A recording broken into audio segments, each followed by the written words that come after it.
Hello everyone, this is Keith the Dragon, and welcome back to another episode of Fire Emblem Heroes. So, brain dead as usual.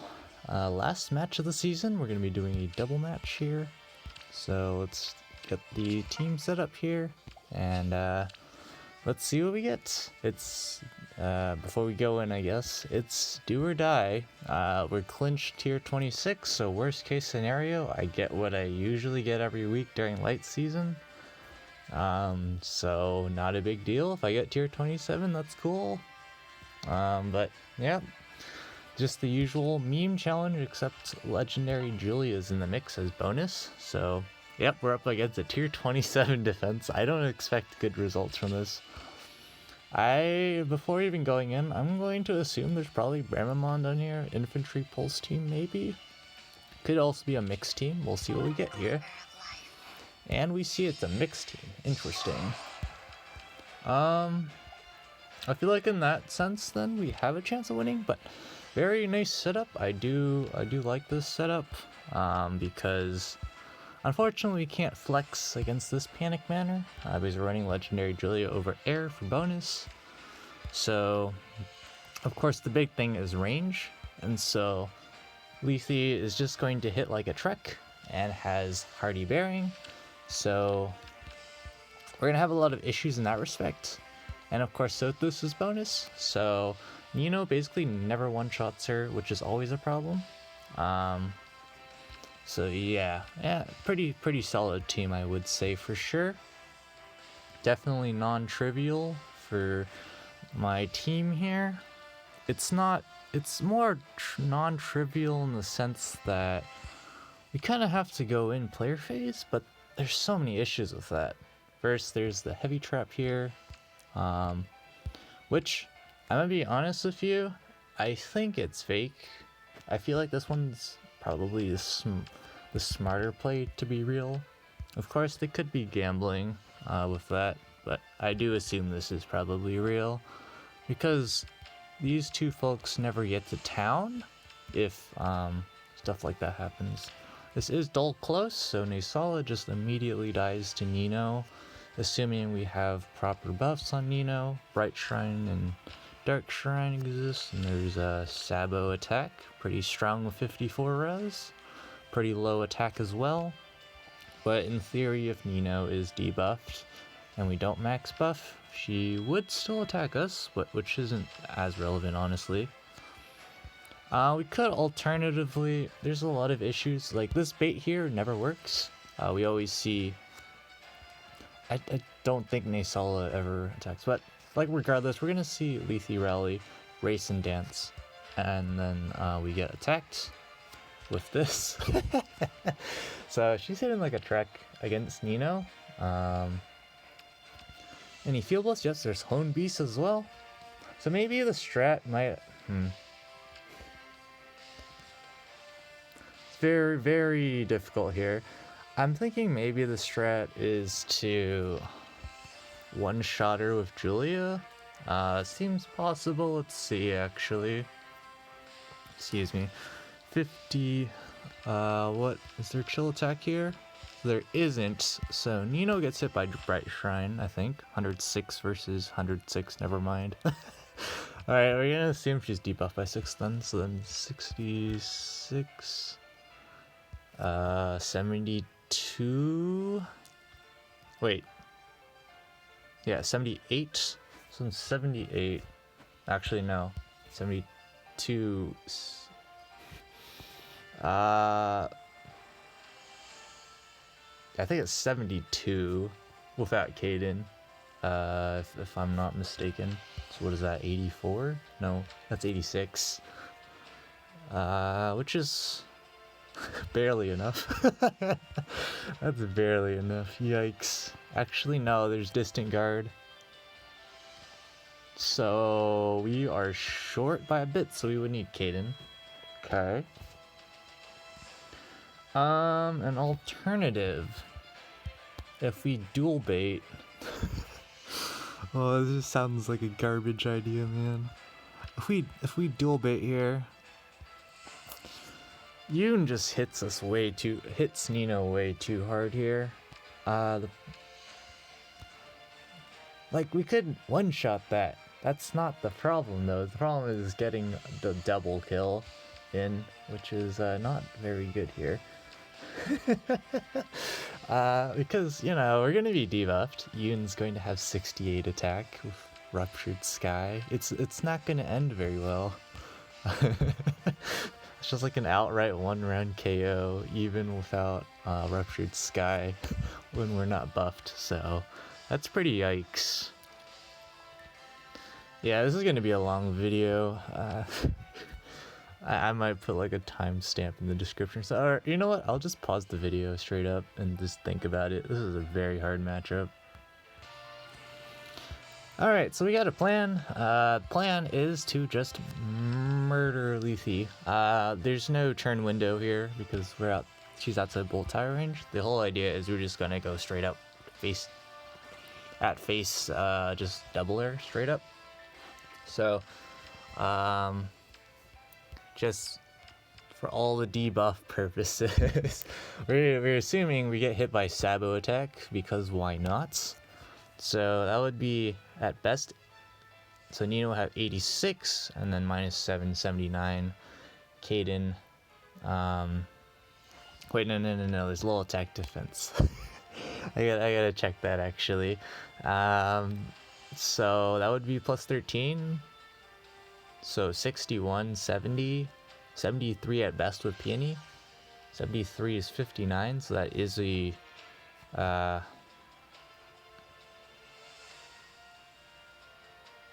59. We're short by a sliver. So that means Nino would have to get danced by Peony to remove the buff. Or the debuff, sorry. Okay. That's fine. I don't imagine Harsh Command going off here. It's just a matter of one-shotting. We one-shot this guy. We one-shot this guy. Liam, we probably don't one-shot, but we should just... It shouldn't really matter. I'll be honest with you. Worst case scenario, Yoon comes into town, and at that point we should still be fine with Kaden and company. So, yeah, we're just out to remove the debuffs. So I think the plan is going for a turn 2 Panic Manor Snipe. So we have Kaden break this, air break this, Julia here, dance, air here, just like toss Nino over there, and then we smite Julia on there, repo out with Nino, and all that good stuff. So it's going to be a very late approach, probably turn 4, turn 5. I'm kind of improvising because I don't really care. I could just pull out the spreadsheets and probably just immediately win this match, but the fun of it is trying to do it intuitively while brain dead, so... things I might be overlooking, probably the amount of time it takes for me to approach, and the manner of approach. But yeah, worst case scenario, we time out and we get tier 26, so I'm not particularly concerned about that. And of course, we never break that breakable block, because that gives us an opening to set up here. Of course, there's Healing Tower, which, again, not too significant. I don't really care. Panic Manor is kind of nice, I guess. So we're going to smite up Julia here. It turns out to be fake, so we can break this.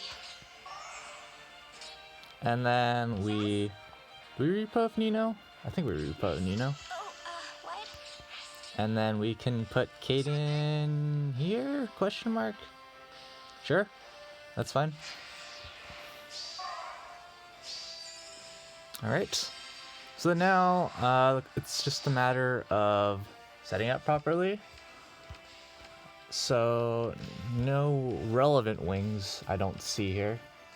I don't see any relevant wings other than the recent. So, if I did my calcs right, after Distant Guard, we should have the 1-round KO. It's now just a matter of computing the AI to make sure we don't screw up. I think Legendary Julia is safe in place to break the block from there, and then the continuation's pretty straightforward. I think that's fine. What's the worst case scenario here? Yoon somehow gets to Kaden. I think that's I think that's the worst case scenario, which I'm not particularly concerned with because I don't see how she does that, but if it happens, it happens. So we'll go ahead and do this. Then we do, and Kaden won't be here for obvious reasons. So let's do this. Power up Nino. And it is real as predicted. Pretty straightforward prediction. There's nothing really fancy going on there. And yes, we barely do pick up the 1-run KO. I did compute things probably wrong, but it worked out. I think because we were getting hit by Sabo attack. Actually, the margin's quite a bit close. Wait, let me think. That was off by a margin of 2 attack. Actually, I think that checks out. Could probably miss something somewhere. We're gonna put air here. We don't really care about Sabo attack at this point. You're gonna see the rally into the attack, which is fine. I don't really care at this point. That just means we clinch the match at this point. Legendary Julia can sweep for us against, what's her name? Against Sothis here. Unfortunately, Leanne's too fast for us. Yoon's too fast for us. So yeah, this is still not completely trivial yet. I'm thinking, okay, there is no way Legendary Julia pulls off this one shot, does she? 78-84. I'm up against 102. Yeah, no. We can probably double though. One IQ plays here.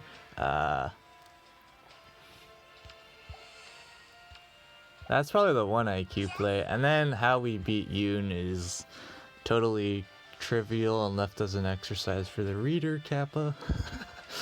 We can have Kaden up there, so that's 9 speed, 49 versus 44 is an exact double, and with what is that? 93 attack going in against 52 res after light and dark. I think we're set there. Then the question is, do we win the matchup against Yoon? And pretty sure we do at that point with Peony and company. We just remove our debuffs. Okay. So that should be fine. Am I overlooking anything here? I guess we'll smite Julia first, then repo to check. There's that kill. And there's that kill. So, alright. Cool. Calc's still working out here. We're gonna go ahead and just repo Kaden back. We don't need the ether structures. Maybe we can just try and go for them for the memes. I understand. We barely pick up the 1-shot there, yikes. Okay, in that case, yeah, this is a little non-trivial. As we could run for it. We can probably just run, right? We got time, Kappa. We got time, right? We should be fine, right? In theory. Let's calc the matchup against Sothis then to just see if Julia can pick up the 1-shot without Kaden.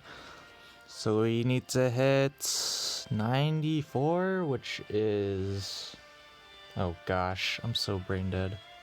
94 is somewhere below 80, so let's just see if we can get to 80. Yeah, we can get there. So, okay, so we can just do this. As worst case scenario, if Sothis goes up there, we can fling our units around and do things. I'm not particularly concerned there because we have this going for us here. If Sothis goes here, we're still fine. We have enough time. But she doesn't go there, so we're set. And yeah. Legendary Julia has been an absolute monster, by the way. If that wasn't very evident. I am totally just sabotaging myself by doing this, but I will do what I can. yeah. This is pretty monstrous as bonus. But yep, we did it. Pretty. It was definitely exploitable, which is why I was able to do this. I don't know about their choice for that bolt trap location, but I can understand it. I feel like protecting the panic manor and forcing a punish of some sort would have been probably better, in my opinion, but there are some issues with having that being the real bolt trap, so I can understand it for sure. But yeah, at this point, tier 27 again. Been a while since we've been up here because I don't go for it, even though I have the capacity to. Like, as long as I just have some bonus unit run a bonus unit every week, then I can do it. But I definitely do miss the extra plus 5 HP and res on Nino. It definitely does help her out quite a lot. But anyways, that's enough ranting. That's going to be it for this episode. Thanks for watching. As always, this is Ether Dragon, and hope to see you all next time. Bye!